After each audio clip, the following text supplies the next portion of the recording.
भारतीय धर्म ग्रंथों के अनुसार यमुनोत्री, गंगोत्री, केदारनाथ और बद्रीनाथ हिंदुओं के सबसे पवित्र स्थान हैं।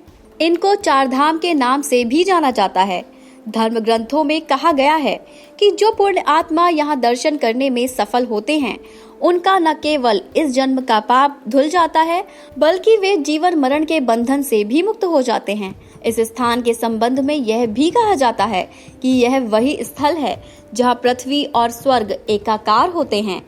तीर्थयात्री इस यात्रा के दौरान सबसे पहले यमुनोत्री और गंगोत्री का दर्शन करते हैं। यहाँ से पवित्र जल लेकर श्रद्धालु केदारेश्वर पर जलाभिषेक करते हैं। चार धाम यात्रा में अब कतारों में नहीं करना होगा इंतजार।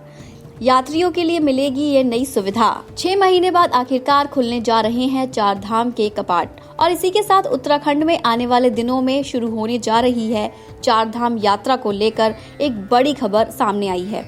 खबर है कि तीर्थयात्रियों को अब चार धाम यात्रा के दौरान तीर्थ स्थलों पर लंबी लंबी कतारों और दर्शन में लगने वाला समय भी बचेगा। इसके लिए अब चार धाम यात्रा में दर्शन के लिए स्लॉट और टोकन अलॉट करने के साथ साथ कतार प्रबंधन की व्यवस्था लागू की गई है। प्रत्येक धाम में उपलब्ध जगह और आवासीय क्षमता के हिसाब से दैनिक दर्शन की सीमा तय की गई है। मंदिरों को दर्शन के लिए खोले जाने की अवधि के हिसाब से एक घंटे के स्लॉट में दर्शनार्थियों की संख्या का निर्धारण किया गया है, ताकि दर्शनार्थियों को अपने स्लॉट के हिसाब से अधिकतम 1 घंटा ही कतार में लगना पड़ेगा। उत्तराखंड चार धाम यात्रा 22 अप्रैल से शुरू हो रही है।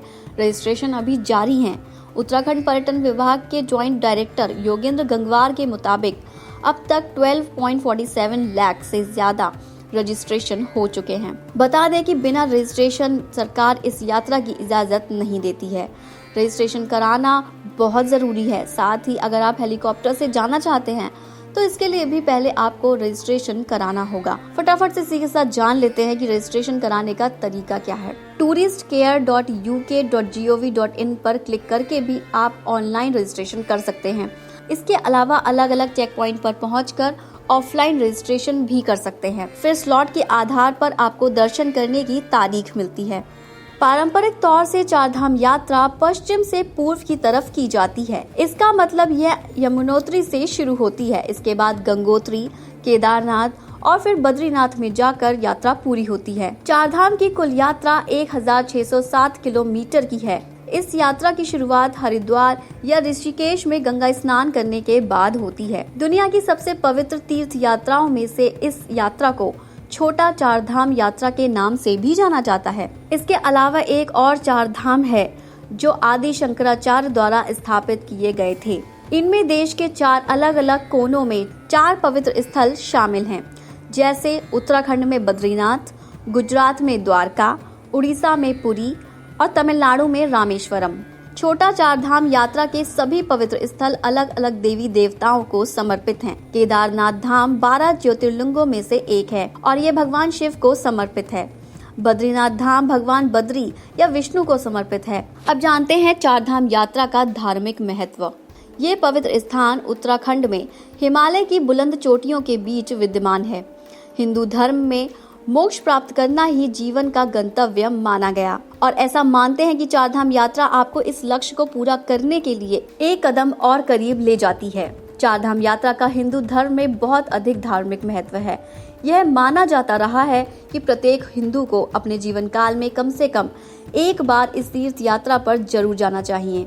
ऐसी मान्यता है कि चार धाम यात्रा जीवन भर के पापों को धोकर मोक्ष के द्वार खोलती है और ऐसा कहा जाता है कि जब कोई तीर्थयात्री चार धाम यात्रा समाप्त करता है तो वह मन की पूर्ण शांति प्राप्त करता है। यहाँ हर साल लाखों की संख्या में दुनिया भर से श्रद्धालु आते हैं। चार धाम यात्रा करने का सही समय। यात्रा शुरू करने के 2 तरीके हैं, सड़क और हेलीकॉप्टर द्वारा। चार धाम यात्रा के लिए सबसे अच्छा समय अप्रैल से जून और सितंबर से अक्टूबर तक है। इन महीनों में मौसम सुहाना होता है, जो कि यात्रा को आरामदायक और सुखद बनाता है। गर्मियों के दौरान मौसम अच्छा रहता है। मानसून के मौसम में यात्रा से बचने की सलाह दी जाती है, क्योंकि क्षेत्र में भारी बारिश होती है, जिसके कारण कुछ क्षेत्रों में भूस्खलन और बाढ़ की आशंका बनी रहती है। सर्दियों के मौसम में इस क्षेत्र में भारी बर्फबारी होती है, जिसके कारण मंदिर लगभग 6 महीने तक बंद रहते हैं। सर्दियों में केदारनाथ की मूर्तियां ऊखी मठ के ओंकारेश्वर मंदिर में एवं बद्रीनाथ की मूर्तियां जोशी मठ स्थानांतरित की जाती हैं। भक्त वहां जाकर दर्शन कर सकते हैं। तो दोस्तों, ये तो था चारधाम से जुड़ी वीडियो का पार्ट 1। इस वीडियो में बस इतना ही। अगले वीडियो में चारधाम के संपूर्ण जानकारी के बारे में जानेंगे और ये भी जानेंगे कि इन चारों धामों का क्या है महत्व। बने रहें हिंदू से हिंदुस्तान के साथ। वीडियो को लाइक, शेयर एंड सब्सक्राइब करना ना भूलें।